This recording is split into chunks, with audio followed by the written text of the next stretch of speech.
No dia 24 de dezembro de 2023, quando minha nora me disse na frente de toda a família, velha não merece lugar aqui, e me expulsou da mesa de Natal que eu havia preparado na minha própria casa, ela não sabia que eu tinha acabado de descobrir que havia roubado 150 mil reais da conta poupança que meu falecido marido deixou para os netos. Levantei devagar, arrumei a mesa calada, e nesse momento decidi que a virada da noite ia acabar com o orgulho dessa cobra para sempre. Meu nome é Dona Helena. Tenho 68 anos. Sou viúva há 3 anos e aposentada depois de trabalhar 35 anos como enfermeira no Hospital Santa Casa, aqui em São Paulo. Esta é a história de como minha própria nora tentou me roubar, me humilhar e tomar conta da minha vida, mas descobriu que estava mexendo com a mulher errada. Se você é sogra e já passou por isso com nora interesseira, deixa o like porque o que aconteceu nessa noite de Natal, meu filho Roberto nunca imaginou que sua mãe era capaz de fazer. Vou contar para vocês como uma mulher de quase 70 anos, que criou 3 filhos sozinha depois que meu marido morreu de infarte aos 58 anos, conseguiu desmascarar uma víbora que quase destruiu nossa família. Porque experiência de mãe, meus amores, não se aprende em livro nem na internet. A gente aprende sofrendo, criando filho com dificuldade, passando necessidade, trabalhando dobrado, mas sempre protegendo o que é nosso com unhas e dentes. Morava na minha casa própria, um sobrado de 2 andares que comprei com muito suor no bairro Vila Madalena, em São Paulo. Uma casa de 4 quartos, 2 banheiros, uma sala ampla, cozinha grande e um quintal onde eu cultivava meus temperos e algumas flores. Uma casa que meu marido José e eu pagamos em 20 anos de muito trabalho e sacrifício. Ele fazendo plantões extras no posto de gasolina onde trabalhava, eu pegando plantões noturnos no hospital. Depois que José morreu em janeiro de 2020, fiquei sozinha nessa casa grande, mas era o patrimônio da família, era onde meus filhos tinham crescido, onde meus netos vinham brincar nos fins de semana, onde fazíamos nossos domingos em família com churrasco no quintal e aquelas conversas gostosas de família unida. Era meu lar, conquistado com tanto esforço, suor e lágrimas. Meu filho Roberto, de 35 anos, era engenheiro civil, formado na Mackenzie. Sempre foi um menino trabalhador e responsável. Desde pequeno ele me ajudava quando o pai faltava, cuidava dos irmãos menores quando eu tinha que trabalhar à noite no hospital. Era meu braço direito, meu companheiro, aquele filho que toda mãe quer ter. Presente, carinhoso, que ligava todo dia para saber como eu estava. Quando ele conheceu a Patrícia em outubro de 2019, numa festa da empresa de engenharia onde trabalhava, eu achei que tinha ganhado uma filha. Ele chegou em casa radiante de felicidade, falando dessa moça maravilhosa que tinha conhecido. Mãe, ela é diferente de todas as outras. É educada, inteligente, tem os pés no chão. Roberto estava apaixonado de verdade, e como mãe, eu só queria ver meu filho feliz. A primeira vez que a Patrícia veio em casa foi num domingo de novembro de 2019. Ela chegou toda arrumadinha, de vestido azul marinho, sapato de salto baixo, cabelo loiro bem penteado, sorriso no rosto. Dona Helena, que prazer conhecer a senhora. O Roberto fala tanto da senhora que eu estava ansiosa para vir aqui. Falava com aquela voz meiga, educada, me chamando de Dona Helena com respeito. No começo, recebi ela de braços abertos na nossa família. Disse para ela: "Minha casa é sua casa, pode vir sempre que quiser. Aqui você vai ser tratada como filha." Fiz questão de ensinar as receitas da família, mostrei onde guardava as coisas na cozinha, como eu tempero o feijão, o segredo do meu bolo de chocolate que meus filhos adoravam. Tratei ela como filha mesmo, porque pensei: que bênção! Agora Roberto tem uma companheira para cuidar dele quando eu não estiver mais aqui. Patrícia era realmente bonita, loira natural, olhos verdes, sempre muito bem arrumada. Trabalhava como auxiliar administrativa numa loja de roupas femininas no Shopping Eldorado. Ganhava uns 1.500 reais por mês.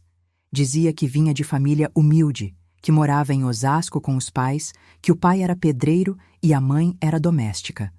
Igual a gente, dona Helena, gente trabalhadora, honesta, que rala para conquistar as coisas. Que ingenuidade a minha, gente. Que ingenuidade de uma mulher que sempre acreditou no melhor das pessoas, que sempre abriu as portas de casa para quem chegasse com boa intenção. Eu não sabia que estava recebendo uma cobra, uma criminosa que já estava de olho no que eu tinha construído com tanto esforço. Eles namoraram 2 anos certinhos e casaram em dezembro de 2021, numa festa linda no salão da igreja do bairro. Eu fiz questão de ajudar no casamento todo, porque queria que fosse bonito, que ela se sentisse bem-vinda na família, que Roberto ficasse orgulhoso da família que tinha. Paguei o vestido dela, um modelo lindo que custou R$ 3.500. Ajudei na decoração da festa com R$ 8.000. Contratei o buffet, o fotógrafo e ainda emprestei R$ 15.000 para a lua de mel deles no Nordeste. É só empréstimo, mãe. A gente vai devolver assim que se organizar, dizia o Roberto, me abraçando com carinho. Até hoje, quase 3 anos depois, estou esperando ver a cor desse dinheiro. Mas na época, eu pensei: é para a felicidade do meu filho, vale qualquer sacrifício. Depois do casamento, eles foram morar num apartamento de 2 quartos, alugado no Butantã, mas sempre vinham jantar em casa aos domingos. Eu fazia aqueles almoços de família que sempre fiz a vida toda: feijoada, macarronada, churrasco no quintal, sobremesa caseira. Patrícia sempre elogiava a minha comida, dizia que eu cozinhava melhor que a mãe dela, me chamava de Mamãe Helena, com aquela voz carinhosa que me derretia o coração. Ai, Mamãe Helena, como a senhora faz esse tempero ficar tão gostoso? Mamãe Helena me ensina o segredo da sua farofa? Eu ficava toda orgulhosa, ensinando com prazer, achando que estava passando os conhecimentos da família para minha nova filha. Como eu estava enganada. Como enfermeira aposentada, depois de 35 anos trabalhando no hospital, eu recebia uma pensão de R$ 3.200, mais a aposentadoria do INSS de R$ 1.600, dava uns R$ 4.800 por mês. Não era uma fortuna, mas dava para viver bem, ainda mais numa casa própria, sem aluguel para pagar, sem financiamento. Eu tinha aprendido a ser econômica, a guardar dinheiro, a não gastar com bobeiras. Meu marido José, que Deus o tenha em bom lugar, também tinha deixado um dinheiro guardado quando morreu. Uma poupança no Banco do Brasil que ele foi juntando ao longo dos anos. R$ 200.000, que eram sagrados, intocáveis, guardados especialmente para garantir o futuro dos netos quando chegassem. Helena, esse dinheiro é para as crianças, para garantir que elas tenham estudo, oportunidades que a gente não teve. Ele sempre dizia. Em julho de 2022, 6 meses depois do casamento, Patrícia engravidou e eu fiquei no céu. Finalmente ia ser avó, ia poder cuidar de um netinho. Aos 65 anos, ia conhecer a alegria de ser vó, de ter uma criancinha para mimar, para ensinar, para ver crescer. Durante a gravidez toda, eu acompanhei ela nas consultas, comprei roupinhas, preparei o quarto do bebê, fiz tudo que uma sogra apaixonada faz. Miguel nasceu em março de 2023, um menino lindo, gordinho, saudável. Eu ajudei no parto, fiquei os 3 dias no hospital, cuidei da Patrícia no pós-parto como se fosse minha filha de verdade. Fazia comida e levava no hospital. Arrumava as coisas deles no apartamento, lavava a roupa, organizava tudo. Durante 3 meses depois que o bebê nasceu, praticamente vivi para ajudar esse casal. Mamãe Helena, não sei o que seria de mim sem a senhora, ela dizia, enquanto eu trocava a fralda do Miguel às 2 da manhã, fazia mamadeira, lavava a montanha de roupinhas que bebê suja todo dia. A senhora é uma mãe para mim, uma bênção na minha vida. Eu me derretia toda, me sentia útil, realizada, importante na vida deles. Roberto trabalhava muito, saía cedo e chegava tarde. Então, eu que ficava mais tempo com o Miguel durante o dia. Levava ele para passear, dava banho, cantava para ele dormir, ensinava as musiquinhas que cantei para meus filhos. Era uma delícia ser avó. Descobrir esse amor incondicional que a gente sente pelos netos. Foi nessa época que comecei a dar os primeiros empréstimos maiores, sempre justificados pelo bem-estar do bebê. Mãe, a Patrícia precisa de vitaminas especiais para produzir leite suficiente. São 500 usares. O Roberto pedia com aquela cara preocupada de pai de primeira viagem. Eu dava o dinheiro na hora, correndo para o banco, porque como avó, como eu ia deixar meu neto sem a alimentação adequada? Mãe, o plano de saúde do Miguel está atrasado 2 mensalidades, são 800 reais, e eu corri a pagar para garantir que meu netinho tivesse assistência médica. Mãe, o carrinho que compramos quebrou, precisa de um novo para levar ele no pediatra, 1.200 reais. E lá ia eu comprar o carrinho mais caro da loja para meu neto andar confortável. Sempre dinheiro para a Patrícia, sempre urgente, sempre para o bem do bebê. Como avó coruja, completamente apaixonada pelo primeiro neto, como eu ia negar qualquer coisa? O que fiz a vida inteira foi cuidar da família, dar o melhor para meus filhos, me sacrificar para eles não passassem necessidade. Agora tinha um netinho lindo para proteger. No final de 2022, quando o Miguel completou 9 meses, eles começaram a vir menos em casa. Está muito corrido na semana, mãe, o Roberto dizia. A Patrícia está cansada, o bebê não está dormindo bem à noite, ela precisa descansar nos fins de semana. Eu oferecia ajuda, me oferecia para cuidar do Miguel para eles descansarem, mas sempre tinha uma desculpa. Ah, mãe, o Miguel está numa fase que só quer a mãe, fica chorando com outras pessoas. O pediatra disse que é melhor não mudar muito a rotina dele. Sempre uma explicação que fazia sentido, mas que me deixava com uma pontinha de tristeza no coração.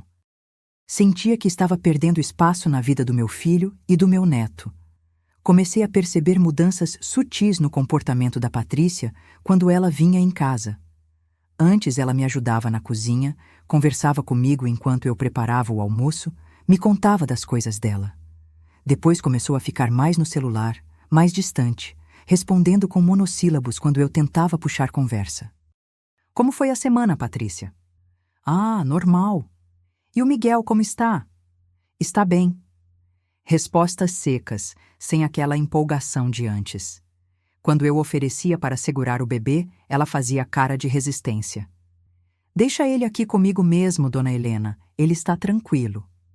O que fiz depois disso, quando descobri toda a verdade sobre essa nora, meu filho nunca imaginou que sua mãe era capaz. Porque mãe, meus amores, quando precisa proteger a família, vira leoa.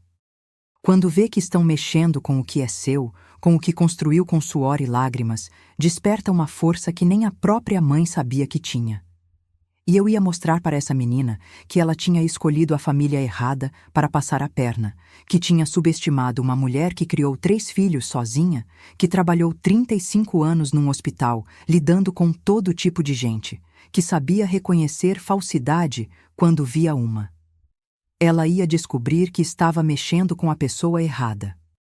Quando ela começou a namorar meu filho em 2019, a Patrícia realmente parecia uma menina de família, educada, sempre me tratava com respeito e carinho. Mas depois de alguns meses, comecei a notar que ela sempre tinha uma opinião sobre tudo na minha casa, sempre sugeria melhorias no jeito que eu fazia as coisas, como se eu, uma mulher de mais de 60 anos, não soubesse cuidar da própria casa. Dona Helena, a senhora não acha que esse sofá está muito velho? Seria melhor trocar por um mais moderno, mais confortável, ela dizia, olhando com cara de nojo para minha sala, que eu cuidava com tanto carinho há anos. Era um sofá de couro legítimo que José e eu compramos quando Roberto nasceu, que tinha valor sentimental enorme para mim. Essa cortina está meio desbotada, né, dona Helena? Uma pessoa da idade da senhora merece coisas mais bonitas, mais alegres. Falava como se fosse preocupação genuína com meu bem-estar, mas eu sentia um veneno escondido naquelas palavras, uma crítica disfarçada de cuidado. Dona Helena, a senhora não deveria trocar essa geladeira? Essas antigas gastam muita energia, é prejuízo. Minha geladeira estava funcionando perfeitamente. Era uma Brastemp que eu tinha comprado há apenas 5 anos, mas ela sempre achava defeito em tudo que era meu. Os primeiros sinais claros de que algo estava errado começaram ainda em 2020, durante o namoro. Ela começou a afastar meu filho de mim devagarzinho, de forma tão sutil que no começo eu nem percebi. Sempre inventava desculpas criativas para ele não vir nos domingos de família, que eram tradição há anos na nossa casa. Ai, mamãe Helena, o Roberto está tão cansado da semana de trabalho, a gente vai ficar em casa descansando hoje. Ele precisa repor as energias. E lá se ia nosso domingo em família, nosso momento sagrado de conversa, de estar juntos, de matar a saudade. Dona Helena, marcaram um churrasquinho na casa de uma amiga minha hoje. A gente vai passar lá rapidinho para conhecer a família dela. Sempre tinha um programa mais importante, mais interessante do que vir na casa da sogra chata. Quando conseguia que eles viessem, ela sempre achava defeito na minha comida, que sempre foi elogiada por todos na família. Nossa, dona Helena, a senhora usa muito óleo na comida, faz mal para a saúde do Roberto. Na minha casa, a gente faz tudo mais light, mais saudável. Esse tempero está muito forte, dona Helena. Minha mãe sempre fala que tempero em excesso faz mal para o estômago. Mexia com minha autoestima profundamente, porque eu sempre cozinhei bem. Minha família toda sempre adorou minha comida. E, de repente, vinha essa menina questionar receitas que eu fazia há décadas. A senhora não acha que seria melhor fazer uma salada em vez dessa farofa? É mais saudável, mais nutritivo. Como se eu, uma enfermeira com 35 anos de profissão, não soubesse o que era saudável ou não. As disputas pelo meu filho foram ficando cada vez mais evidentes e agressivas. Em reuniões de família, ela se grudava no braço do Roberto como uma carrapata, não deixava ele conversar comigo a sós nem por 5 minutos. Se eu chamava ele para me ajudar a arrumar alguma coisa na cozinha, ela fazia uma cara feia terrível, suspirava alto como uma adolescente contrariada. Ai, amor, sua mãe sempre arruma alguma coisa para você fazer quando a gente vem aqui. Mal chegamos e ela já te põe para trabalhar. Falava isso na minha frente mesmo, sem nenhum pudor, como se eu fosse uma pessoa que abusava da boa vontade do próprio filho. Se Roberto ria de alguma história que eu contava, se mostrava carinho por mim, ela imediatamente mudava de assunto ou inventava alguma urgência. Roberto, lembra que a gente precisa passar no mercado antes de fechar? Amor, você não esqueceu que temos aquele compromisso? Começou a exploração financeira propriamente dita logo depois do casamento, em janeiro de 2022. No começo eram pequenas ajudas, sempre pedidas com aquela voz meiga e doce, sempre através do Roberto, para parecer que o pedido vinha dele, não dela diretamente. Mãe, a Patrícia está com problema no cartão de crédito. Você pode emprestar 1.000 até o final do mês? É só para ela se organizar. Eu emprestava na hora, sem questionar, porque era para ajudar o casal novo a se estabelecer. Mãe, a Patrícia quer fazer um curso de informática para se especializar no trabalho. São $800. Paguei feliz da vida, pensando que era investimento no futuro da família. Que bom que ela quer se aperfeiçoar, filho. Vou pagar sim. Sempre tinha uma emergência nova, sempre urgente, sempre justificada. Mãe, o carro da Patrícia quebrou no meio da rua. São 2.500 rolhos para o conserto. Paguei imediatamente. Mãe, ela quer fazer um curso de manicure para ter uma renda extra. São 1.800 rolhos do kit completo. Paguei também. Mãe, o apartamento deles tem problemas na instalação elétrica. Pode dar curto-circuito. São 5.000 reais para refazer tudo. Como eu ia deixar meu filho morrer eletrocutado? Corri para o banco na mesma hora. Em 6 meses de casamento, eu já tinha emprestado mais de 18.000 reais para essa menina. Empréstimos que nunca voltavam. Sempre tinha uma desculpa nova para não pagar. Mês que vem a gente acerta tudinho, dona Helena. Está meio apertado agora com as contas do apartamento, mas logo pago tudo com juros. Promessas vazias que nunca se cumpriam, mas sempre acompanhadas daquele sorriso falso e daquela voz melosa que me convencia de que era só uma fase difícil do casal jovem. Quando o Miguel nasceu em março de 2023, a situação explodiu completamente. Ela descobriu meu ponto mais fraco: o amor incondicional que qualquer avó sente pelos netos. Começou a usar meu filho e meu neto para me manipular emocionalmente de forma descarada. Dona Helena, o Miguel precisa de fraldas especiais porque está com assadura. São US$ 600 o pacote. Como avó, como eu ia deixar meu neto sofrer com assadura? Corria para a farmácia comprar as fraldas mais caras. O leite que eu tomo está fazendo mal para o Miguel. Ele fica com cólica a noite toda. Preciso de um leite especial de US$ 300. Eu corria comprar, imaginando meu netinho chorando de dor. Dona Helena, o pediatra disse que o Miguel precisa de vitaminas especiais para o desenvolvimento. São US$ 400 por mês. Pagava religiosamente todo mês, sem questionar. Emprestei exatos US$ 12.500 só nos primeiros 4 meses de vida do Miguel. Tudo para o bem do bebê. Tudo urgente, tudo recomendação médica. Ela sabia exatamente onde me pegar, conhecia meu ponto mais vulnerável e explorava isso sem nenhum escrúpulo. Fui perdendo espaço na vida do meu filho de forma gradual, mas constante. Antes do casamento, Roberto me ligava todo dia de manhã para me dar bom dia, contava os problemas do trabalho, pedia conselhos sobre decisões importantes. Depois do casamento, as ligações foram ficando mais raras e superficiais. Mãe, a Patrícia acha melhor a gente resolver as coisas sozinhos, como casal adulto. A Patrícia disse que você se intromete muito na vida da gente, que isso não é saudável para nosso casamento. Minha opinião, que sempre foi respeitada e valorizada pelos meus filhos, não valia mais nada. Se eu sugeria algo sobre o cuidado com o bebê, baseado na minha experiência de mãe e de enfermeira, ela fazia questão de fazer exatamente o contrário. Dona Helena, com todo respeito, mas eu sou a mãe do Miguel, eu decido o que é melhor para ele. Dona Helena, os tempos mudaram, as recomendações médicas hoje são diferentes. Se eu oferecia ajuda para cuidar do bebê, para dar banho, para fazer papinha, ela recusava com arrogância mal disfarçada.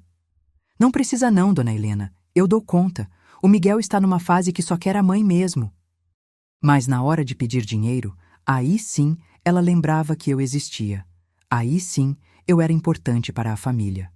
O desrespeito foi crescendo exponencialmente a cada mês. Quando vinham em casa, ela me tratava como empregada na minha própria casa. Dona Helena, pode fazer um cafezinho para a gente? Não era pedido, era ordem, falado num tom que não admitia não como resposta. Dona Helena, lava essas roupinhas do Miguel aí para mim, você faz melhor que eu. Dona Helena, esquenta a comida do bebê, mas cuidado para não ficar muito quente. Sempre mandando, sempre ordenando, nunca pedindo com educação ou agradecendo. Em setembro de 2023, quando vieram morar comigo, temporariamente, porque estavam com dificuldades financeiras para pagar o aluguel, eu me senti completamente estranha na minha própria casa. Ela tomou conta de tudo como se fosse a dona. Reorganizou minha cozinha inteira sem me perguntar. Dona Helena, deixa que eu arrumo aqui de um jeito mais prático. Mudou meus utensílios de lugar, jogou fora temperos que ela achava vencidos, mudou a disposição dos móveis. Ai, Dona Helena, a senhora não limpa direito aqui embaixo da geladeira. Está cheio de poeira e cabelo. Reclamava do meu jeito de limpar a casa, como se eu, uma enfermeira que sempre manteve tudo impecável, não soubesse limpar minha própria casa. Foi quando comecei a perceber o padrão claro. Ela só me procurava quando precisava de dinheiro ou de babá grátis para o Miguel. Nos fins de semana, aparecia na minha porta com o bebê. Dona Helena, pode ficar com o Miguel hoje? A gente vai no shopping, precisa resolver umas coisas de adulto. E sumiam o dia inteiro, me deixando cuidando da criança sozinha, voltando só na hora do jantar, cansados, felizes, depois de um dia de diversão que eu havia financiado fazendo de babá. Se você tem filho casado e nora difícil, comenta aí embaixo a sua história, porque eu sei que não sou a única sogra que passou por esse tipo de humilhação. A manipulação é sempre a mesma. Usam nosso amor pelos filhos e netos contra a gente. Exploram nossos sentimentos mais puros. O desrespeito chegou ao absurdo de ela revirar minhas coisas pessoais, sem nenhuma permissão. Encontrava ela mexendo no meu guarda-roupa. organizando meus papéis importantes, arrumando minhas gavetas íntimas.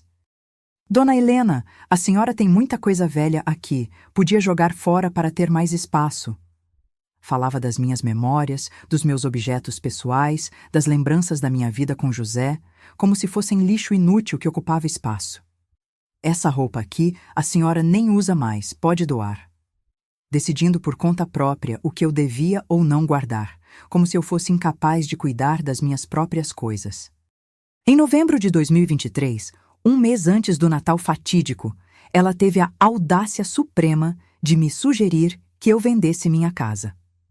Dona Helena, a senhora não acha que essa casa está muito grande para a senhora sozinha? É muito trabalho para uma pessoa da sua idade. Podia vender e comprar um apartamentinho menor, mais prático, aí sobrava um dinheiro bom para a senhora aproveitar a vida, viajar, se divertir. Falava como se fosse uma sugestão carinhosa de uma nora preocupada com o bem-estar da sogra.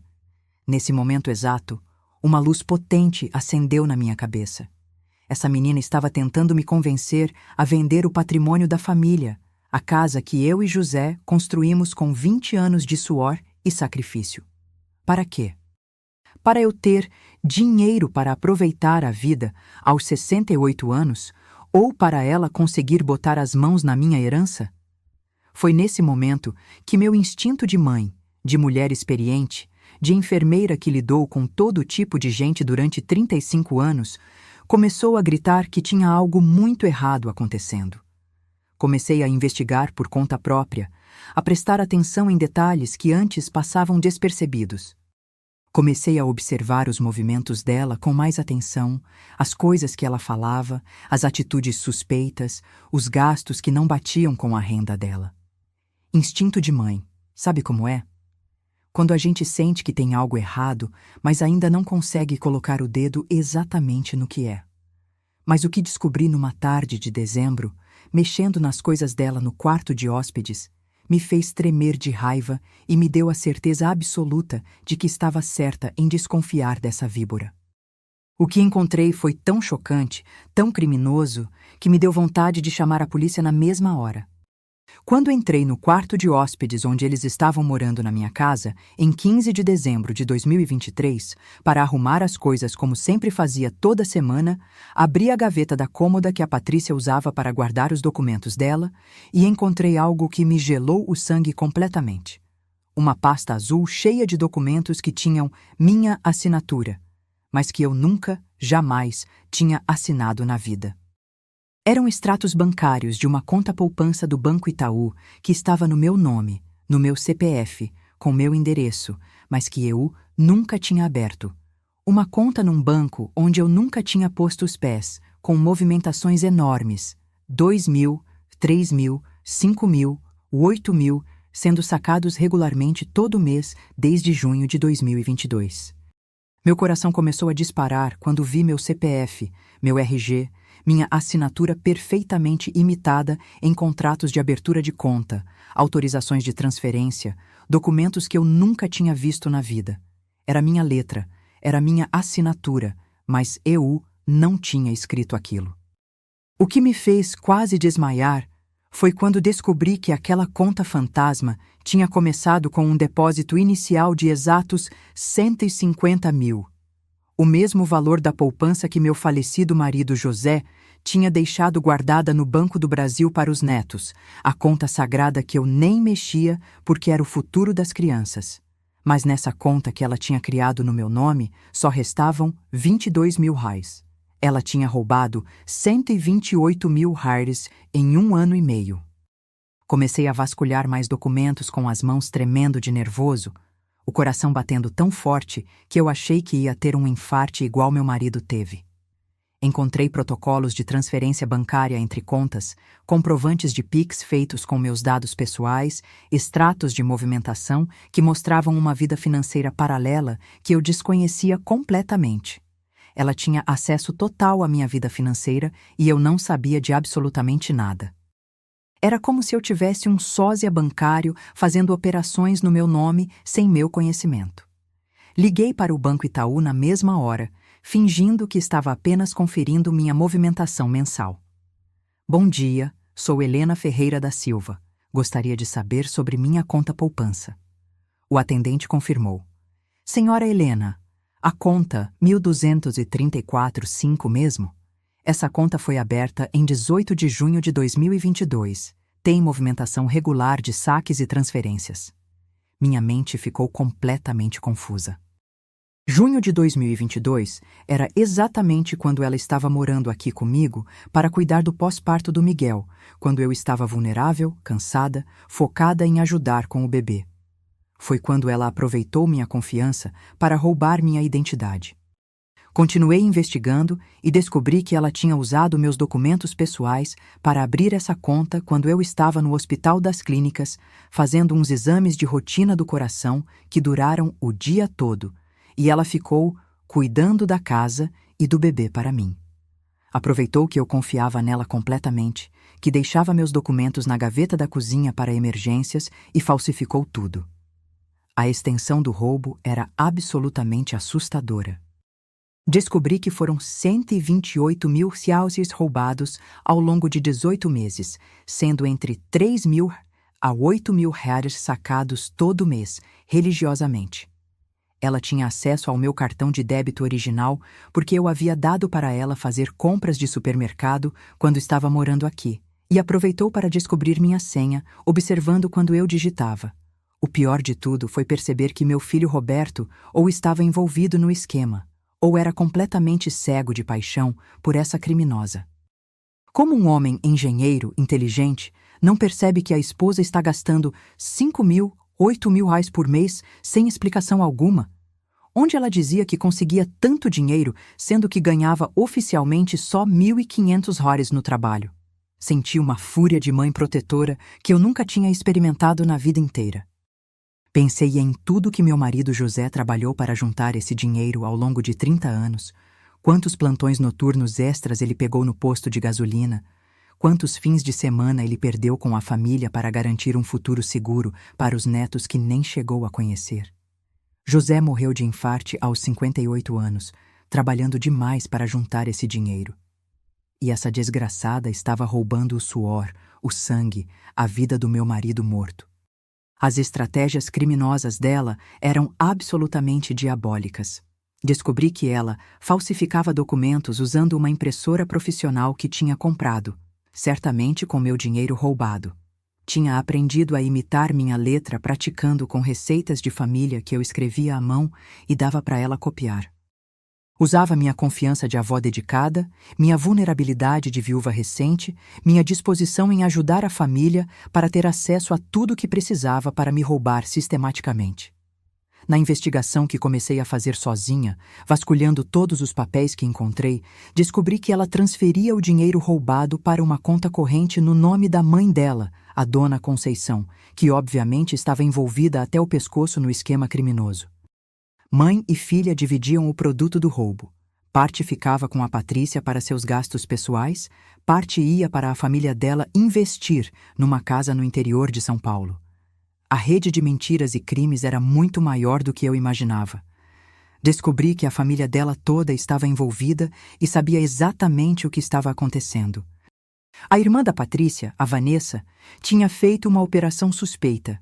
Depositou 10 mil reais na minha conta falsificada em setembro e depois sacou 12 mil reais em outubro, como se estivesse lavando dinheiro sujo através dos meus dados pessoais. Até amigas dela estavam participando do crime. Encontrei mensagens impressas do WhatsApp onde ela contava para as amigas, sem nenhum pudor. A sogra é tão boba e ingênua que nem percebe nada. Estou fazendo ela de otária há mais de 1 ano e meio. É dinheiro fácil. A véia tem tanto dinheiro guardado que nem faz falta quando some um pouco. Ela é meio esquecida mesmo, nunca vai perceber. Véia! Eu, aos 68 anos, sendo chamada de véia por uma interesseira criminosa de 28 anos que estava roubando o suor da minha vida inteira? Deixa o like se você ficou com ódio mortal dessa nora, porque o que eu senti nesse momento foi uma sede de justiça que tomou conta do meu ser inteiro. A sogra boazinha, paciente, que sempre ajudou todo mundo sem pedir nada em troca, que abriu as portas da casa para uma estranha, tinha morrido definitivamente nesse momento. Decidi ali mesmo que ia mostrar as garras que essa família ainda não conhecia. Ia provar que eles tinham escolhido a pessoa errada para transformar em vítima. Mas além do roubo da conta bancária, descobri crimes ainda mais revoltantes. Ela estava vendendo objetos pessoais da minha casa no Mercado Livre e no Facebook Marketplace. Encontrei prints de anúncios onde ela vendia antiguidades, que eram os objetos de decoração que meu marido José tinha dado de presente para mim ao longo dos nossos 32 anos de casamento. Vendo castiçal de prata vintage, peça única, 350. Era o castiçal que José me deu no nosso aniversário de 20 anos de casamento. Uma peça que ele comprou parcelado em 10 vezes para me dar de presente. Relógio de parede antigo, funcionando perfeitamente, 500. Era o relógio Cuco que estava na nossa sala há 30 anos, presente que José me trouxe de uma viagem de trabalho. Ela estava vendendo minha história, minha vida, meus sentimentos, minhas memórias mais preciosas para embolsar uns trocados extras. Quadro vintage com moldura de madeira, 200. Era a foto do nosso casamento numa moldura linda que José mandou fazer especialmente. Jogo de xícaras de porcelana, 150. Eram as xícaras que ganhei da minha mãe quando casei, que usava só em ocasiões especiais. Encontrei também um e-mail que ela tinha enviado para 3 imobiliárias diferentes, perguntando quanto valeria uma casa de 4 quartos na Vila Madalena, em bom estado de conservação. Essa cobra estava avaliando minha casa para descobrir exatamente quanto eu valia financeiramente. Estava fazendo um levantamento patrimonial para planejar como tirar tudo de mim. Mas o crime mais chocante, mais revoltante, mais absurdo que descobri foi quando encontrei um vidro pequeno de gotas de Rivotril escondido dentro da caixa de maquiagem dela. Eram gotas de sonífero que ela estava pingando no meu café da manhã todos os dias para eu ficar mais confusa, mais devagar, mais esquecida e não perceber os roubos que estava sofrendo. Por isso que eu tinha estado me sentindo tão estranha nos últimos meses, mais esquecida, mais devagar para raciocinar, com dificuldade para me concentrar. Eu achei que era o envelhecimento natural, talvez início de Alzheimer. Mas, na verdade, estava sendo drogada pela minha própria nora. Ela estava me envenenando lentamente na minha própria casa, na minha própria mesa, para facilitar os crimes que cometia contra mim. Era tentativa de homicídio por envenenamento.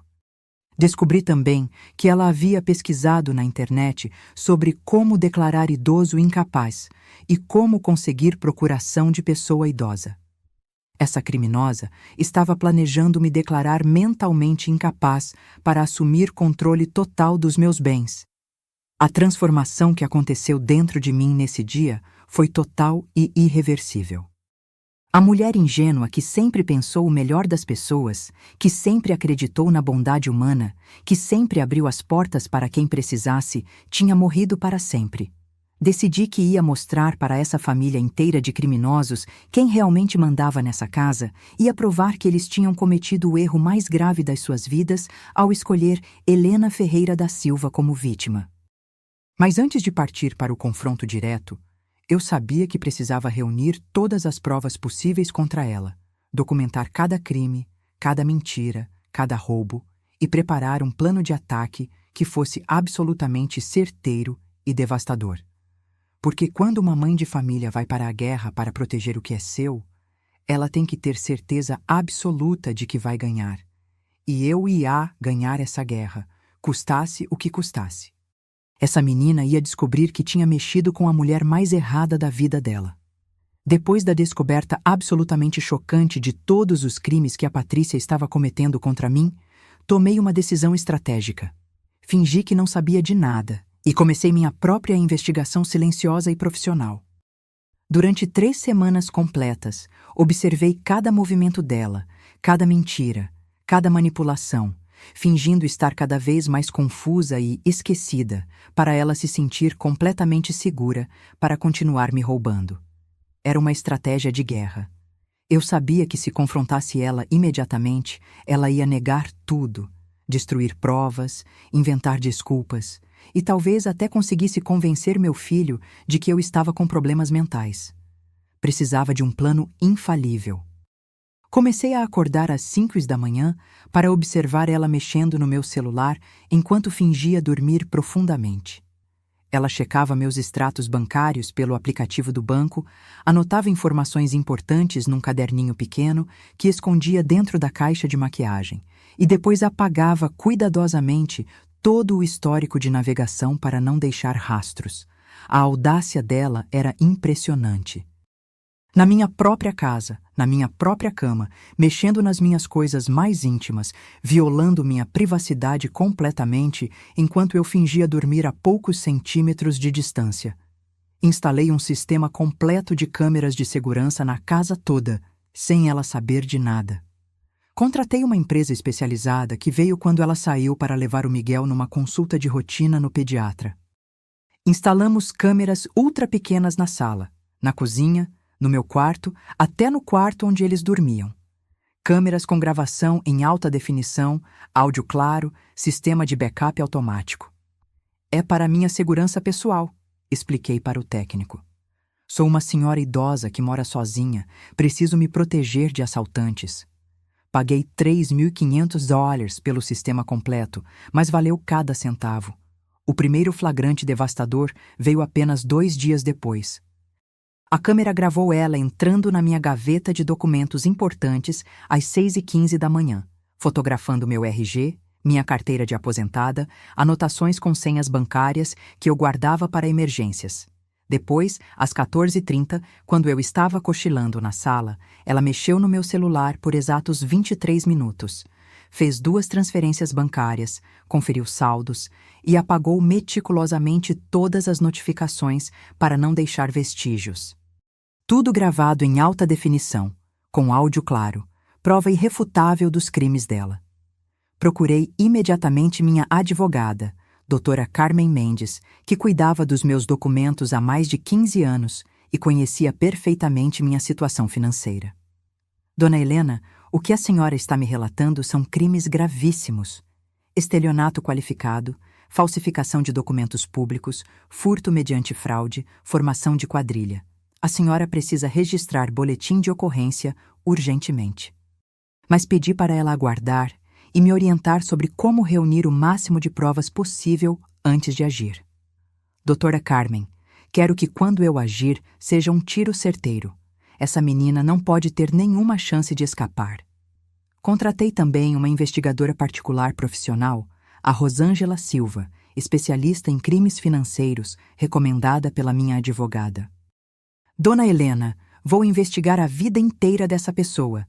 Família, histórico criminal, antecedentes, relacionamentos anteriores, tudo. Vamos descobrir exatamente quem ela é e se já fez isso com outras pessoas. Em apenas uma semana, Rosângela voltou com um relatório de 15 páginas, que me deixou mais revoltada do que eu já estava.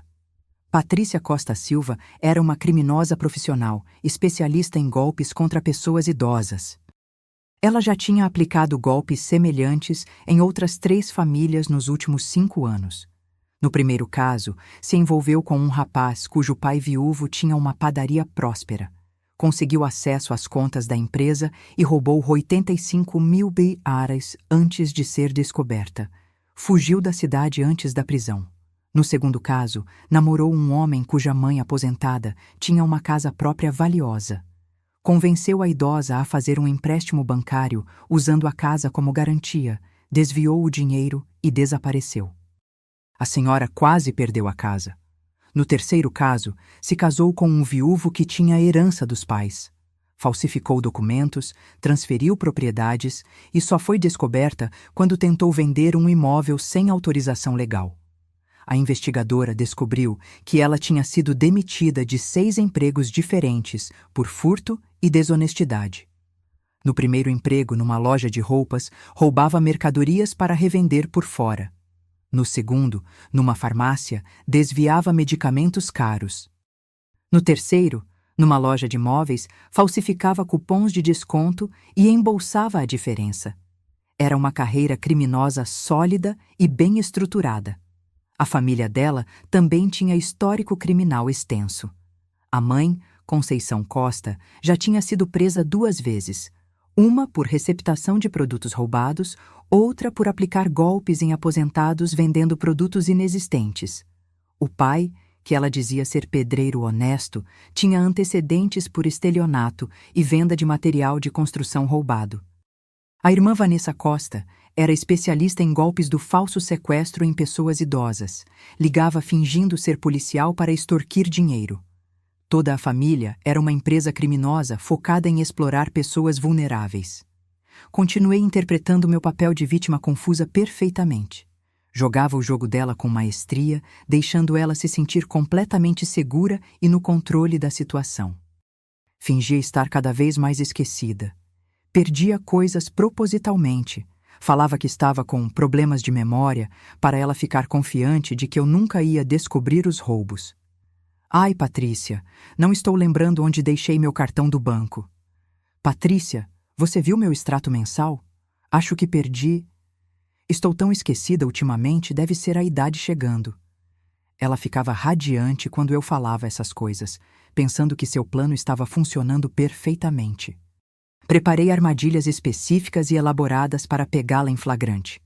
Marquei várias cédulas de dinheiro com uma caneta especial ultravioleta que só aparece sob luz especial, para ter prova física de que ela pegava dinheiro da minha carteira.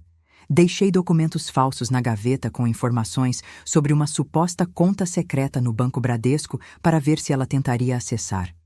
As armadilhas funcionaram como um relógio suíço. No dia seguinte, encontrei as cédulas marcadas escondidas dentro da bolsa dela, e ela me perguntou, casualmente, sobre a conta fictícia do Bradesco. Dona Helena, encontrei um papel com umas informações de banco aqui. A senhora tem conta no Bradesco mesmo? Tentativa patética de confirmar informações para roubar mais uma conta.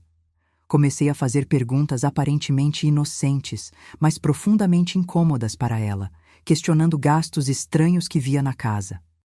Patrícia, essas roupas novas do Miguel devem ter custado caro, né? Como vocês estão conseguindo comprar tantas coisas lindas? De onde veio o dinheiro para vocês jantarem naquele restaurante caro do shopping que custa 200 horas por pessoa? Como vocês conseguiram trocar de carro por um modelo tão novo se estavam com dificuldades para pagar aluguel? Ela sempre tinha desculpas elaboradas e prontas. Ah, foi promoção. Ganhei um bônus no trabalho. Minha mãe ajudou. Mas eu via claramente o nervosismo crescendo nos olhos dela. Tentei proteger meu filho Roberto e meu neto Miguel sem criar conflito direto ainda, pois precisava de mais tempo para reunir evidências.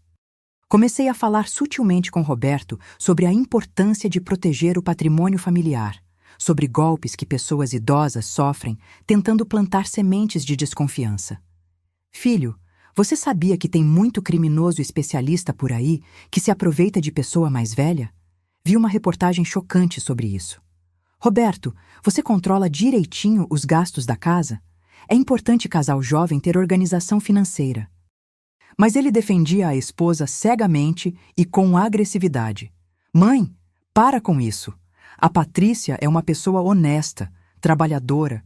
A senhora está ficando paranoica. Mãe, não gosto quando a senhora fala assim da minha esposa. Isso não é legal. Consegui várias aliadas valiosas durante minha investigação silenciosa. A vizinha Dona Margarida, que morava na casa em frente, começou a me contar observações estranhas que fazia.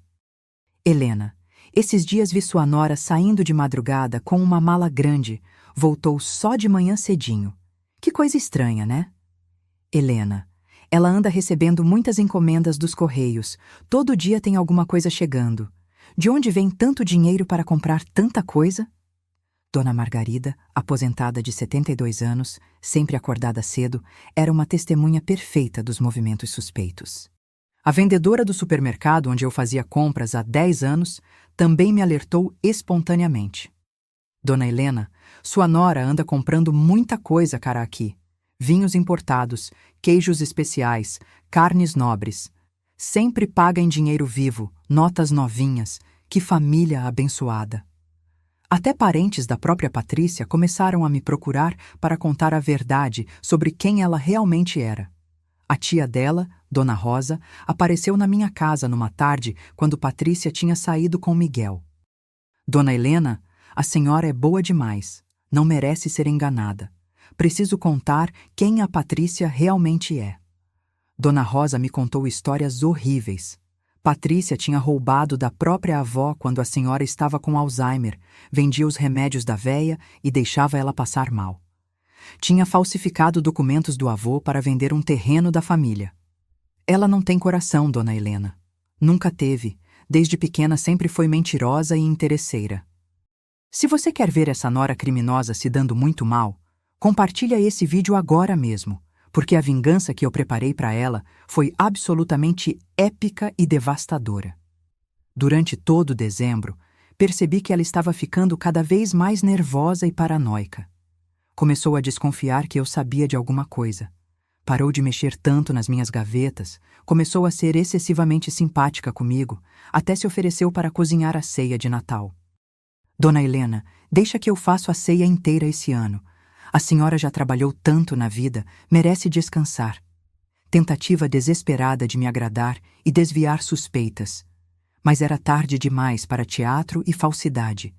Eu já tinha reunido todas as provas que precisava: documentos falsificados, gravações em vídeo, extratos bancários, relatório da investigadora, depoimentos de testemunhas, histórico criminal completo. Já tinha conversado com a polícia e acertado todos os detalhes com minha advogada. O plano estava pronto, milimetricamente calculado. Só faltava escolher o momento perfeito para executar a destruição completa dessa criminosa. A ironia suprema é que ela mesma me deu a oportunidade perfeita quando decidiu me humilhar publicamente na frente da família inteira na noite de Natal. Quando me disse, velha não merece lugar aqui, e me mandou sair da mesa que eu tinha preparado, na minha casa, ela não sabia que estava assinando a própria sentença de morte social. Nesse momento exato, levantei da mesa com uma calma mortal. Arrumei minha roupa, olhei diretamente nos olhos de cada pessoa da família presente e disse com uma voz firme que ninguém esperava ouvir: "Está muito bem, Patrícia, mas agora chegou a hora de você descobrir quem realmente manda nessa casa." O brilho de pânico puro que passou nos olhos dela nesse momento foi a visão mais satisfatória que eu tive em toda a minha vida. Chegou a hora do acerto de contas final com essa peste que tinha destruído a paz da nossa família, roubado meu dinheiro, desrespeitado minha casa, envenenado minha comida e tentado me transformar numa idiota inútil. A guerra tinha começado e ela ia descobrir que tinha escolhido o inimigo mais perigoso que poderia ter escolhido. Depois que a Patrícia me expulsou da mesa de Natal com aquelas palavras humilhantes, "Velha, não merece lugar aqui", na frente de toda a família reunida, levantei devagar da cadeira, respirei fundo, fui até meu quarto e voltei carregando 2 pastas enormes cheias de documentos que organizei meticulosamente durante semanas.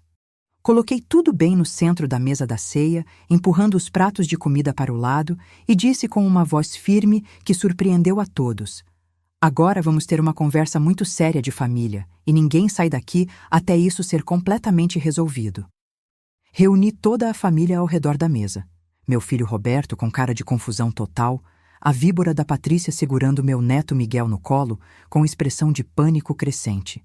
Meus outros 2 filhos, Carlos e André, que tinham chegado com suas famílias para a ceia. Minhas noras Carmen e Luciana, olhando sem entender nada. E meus 4 netos mais velhos, presenciando tudo. Sentem todos, por favor. O que vocês vão ouvir agora vai chocar profundamente essa família. Comecei colocando as provas na mesa, uma por uma, organizadas cronologicamente como uma promotora apresentando um caso criminal. Primeiro, os extratos da conta fantasma que ela abriu fraudulentamente no meu nome. "Patrícia, você pode explicar para toda a família essa conta do Banco Itaú, que tem meu nome, meu CPF, minha assinatura, mas que eu nunca abri na vida?" A cara de terror absoluto dela quando viu os documentos foi melhor que qualquer presente de Natal que eu já recebi. As mãos dela começaram a tremer visivelmente. "Aqui estão os comprovantes", continuei, espalhando os papéis. Conta aberta em junho de 2022, exatamente quando você estava morando aqui comigo para cuidar do pós-parto. Depósito inicial de 150 mil reais, o valor exato da poupança que meu falecido marido deixou para os netos. Mostrei os extratos detalhados, os comprovantes das transferências criminosas, os PIX feitos com meus dados falsificados, as assinaturas perfeitamente imitadas. Aqui, ó, 5 mil reais sacados em agosto, 8 mil em setembro, 6 mil em outubro, 7 mil em novembro. Total de 128 mil reais roubados sistematicamente da herança dos meus netos. O silêncio na sala era sepulcral. Só se ouvia o barulho dos papéis e a respiração pesada de todos presentes. Meus filhos estavam em estado de choque total. Patrícia tentou usar sua estratégia habitual, chorar e fazer drama como sempre fazia quando estava encurralada. Ai, dona Helena, deve ter algum engano terrível. Eu nunca fiz isso, juro por Deus. Deve ser erro do banco, alguém clonaram os documentos da senhora. Mas eu estava preparada para essa performance patética. Então me explica isso aqui, Patrícia. Liguei a Smart TV na entrada USB e comecei a reproduzir as gravações das câmeras de segurança que eu havia instalado secretamente. Essa gravação é do dia 18 de dezembro, às 6h15 da manhã.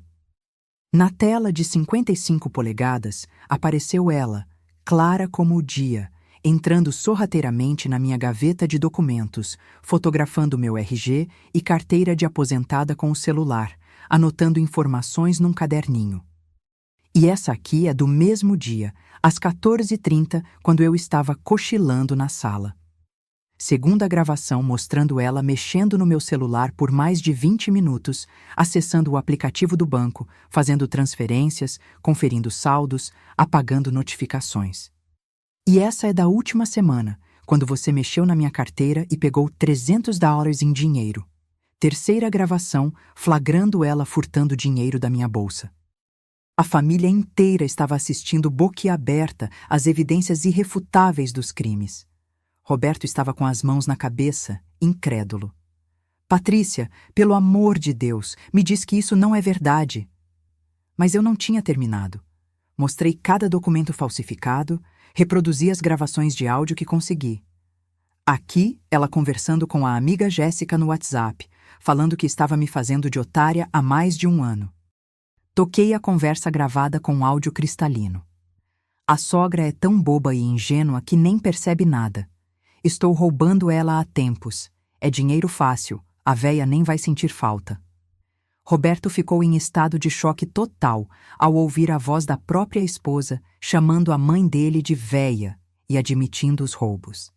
Ver meu filho descobrindo quem realmente tinha casado, quem era a mãe do filho dele, foi de partir o coração, mas também libertador. Patrícia, isso é sua voz? Você realmente falou isso sobre minha mãe? Você roubou minha família? A voz dele tremendo de indignação e desilusão completa. Mas o pior ainda estava por vir. Mostrei as evidências do esquema mais amplo. Essa aqui é a segunda parte do crime. Ela estava vendendo objetos pessoais da nossa família no Mercado Livre. Reproduzi na TV as capturas de tela dos anúncios online. Castiçal de prata vintage, R$350.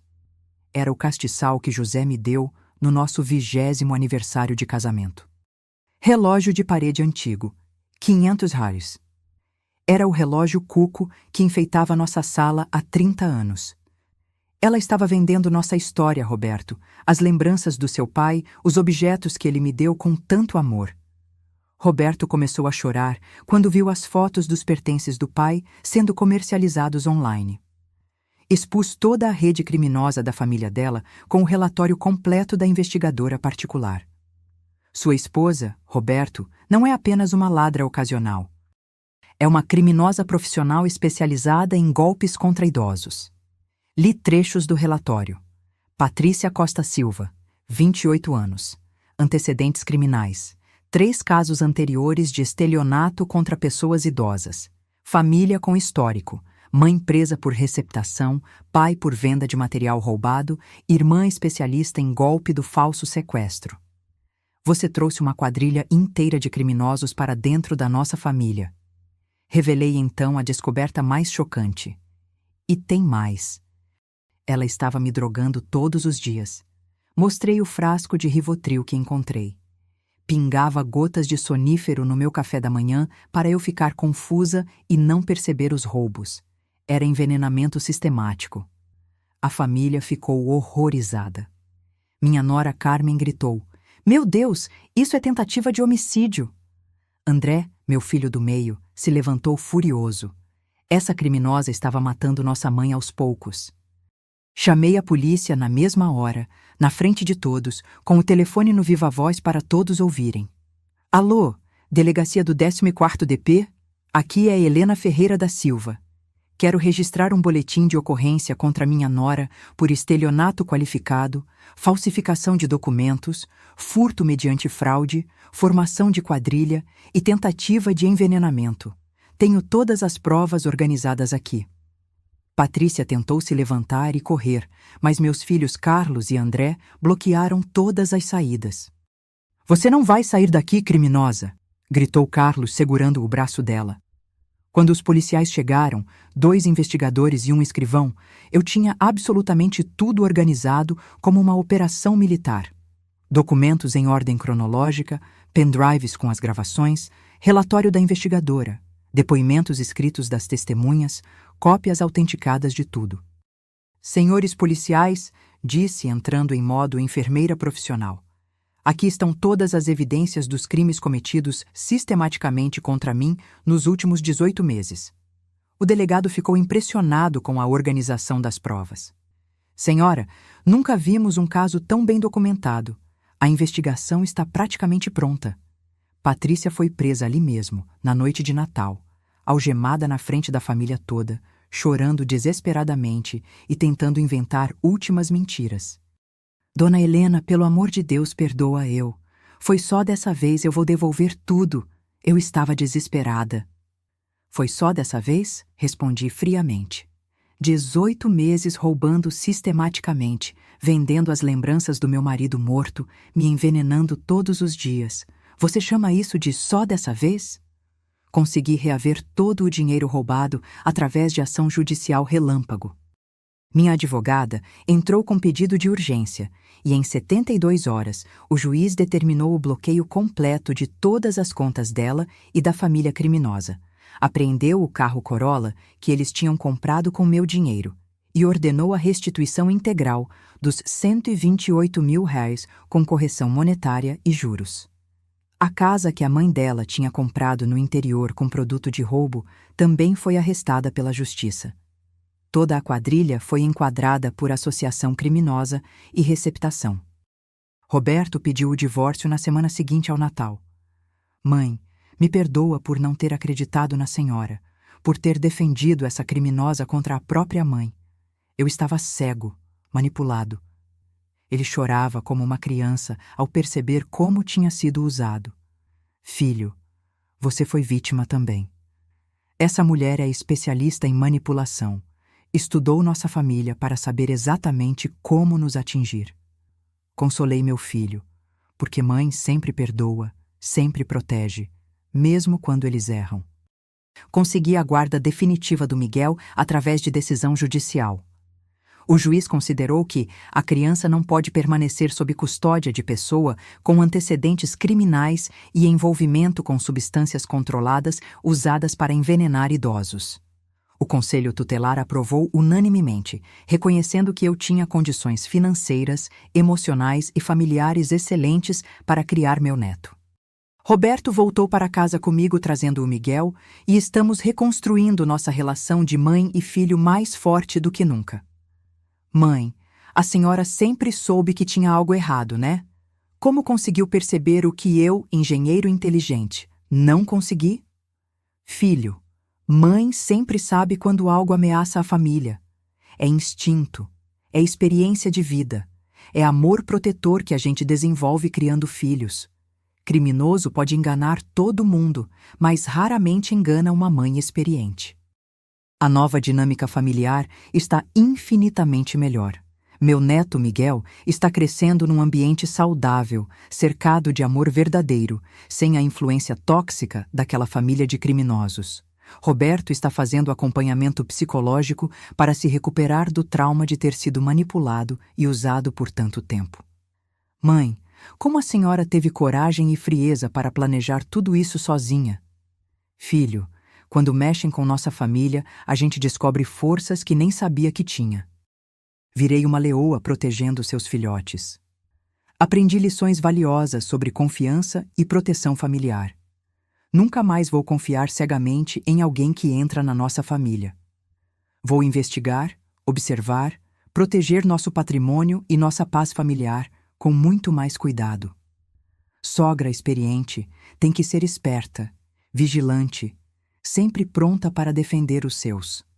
Hoje, 10 meses depois do confronto de Natal, durmo profundamente tranquila sabendo que protegi minha família dessa cobra venenosa.